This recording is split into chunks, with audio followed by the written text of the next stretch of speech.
Guys, this is gonna be great!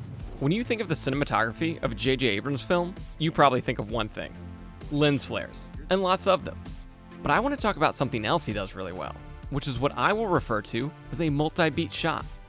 It's tough to describe because it's not meant to be a oneer or an extravagantly long take, even though those shots certainly do have multiple beats in them.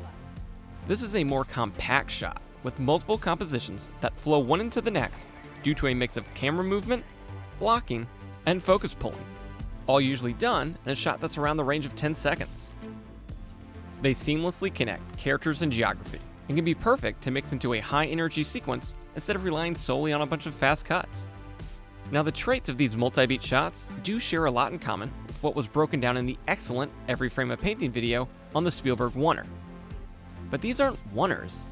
They're more like a boxer throwing a combination of jabs, instead of that big knockout of a long take or a oneer.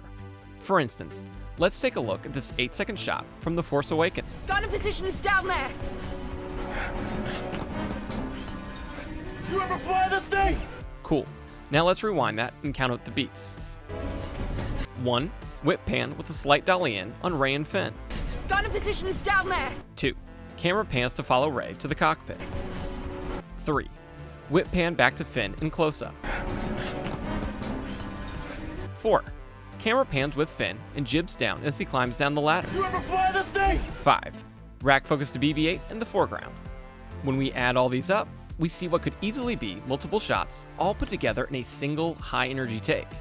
And after watching it, yeah, it looks kind of obvious.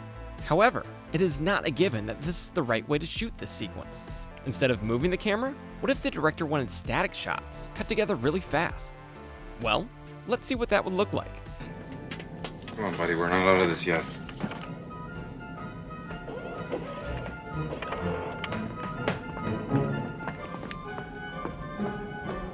Now, I am not saying that one is better than the other, but it is worth noting how JJ's version gets its energy from the camera movement, while George Lucas is relying on fast cuts for the momentum in his scene. And just to be clear, it's not just about how big the camera movement is that identifies this shot.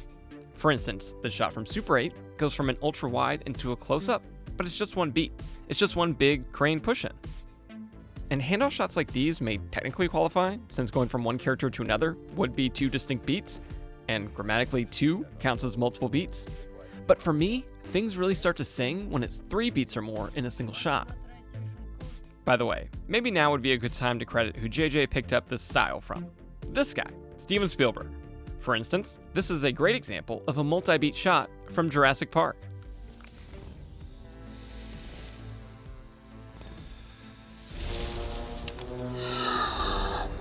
Clever girl. Clever shot as well. When I reached out to legendary music video and commercial director Joseph Kahn to ask him what he calls these multi-beat shots, he actually divided them into 2 categories. The first is a switch, for when a shot changes subjectivity from one person to another. For instance, in Minority Report, this shot hands off from the first detective to the second. And that right there is the switch. And the second is a pivot, for when a shot changes perspective from one view to another.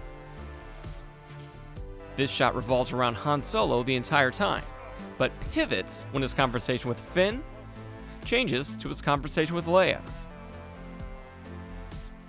And Joseph did say that switches and pivots can be mixed together in the same shot, like this example from his film Detention, which starts with a switch and then a pivot. But let's not get bogged down in the details, because this isn't some new phenomenon. You can find this same kind of camera movement and blocking in Jean Renoir's 1939 film Rules of the Game.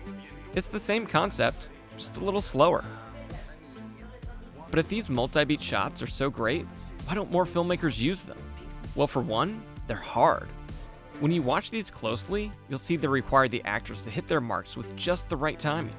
And then the camera op, dolly grip, and focus puller all have to work together to precisely match that timing to make it feel natural. Add in the necessary time for setup and rehearsal between the crew and actors, and it's burning a lot of calories on set. And I mean, even just thinking up these shots in a smooth and non-clunky way requires great blocking and a lot of creativity from the director in the first place. Black leader, go to sublights on your phone. And the second reason you don't see them more often is they limit options in editing. If this shot feels slow and you didn't shoot any coverage, you're out of luck. You're locked into the rhythm of the shot. This becomes an even bigger deal on commercials, where you have zero wiggle room on your 30-second runtime. In the commercial world, shorter shots equals safer shots. So with all that being said, what exactly am I saying? Well, if you want to be a truly successful director, you need to have all the tools of filmmaking at your disposal. And I think this multi-beat shot is a great piece of craftsmanship that adds flair to the cinematography of a film. Now, should it be every shot? Of course not. Even now, these are starting to look a little repetitive with nothing to contrast them with. No one specific shot is better than another. I just think these multi-beat shots can be so seamless that we don't even notice them sometimes. And that's what good directing often is. Not always, but often. Bottom line, if it's good enough for the greatest director of all time, it's good enough for me.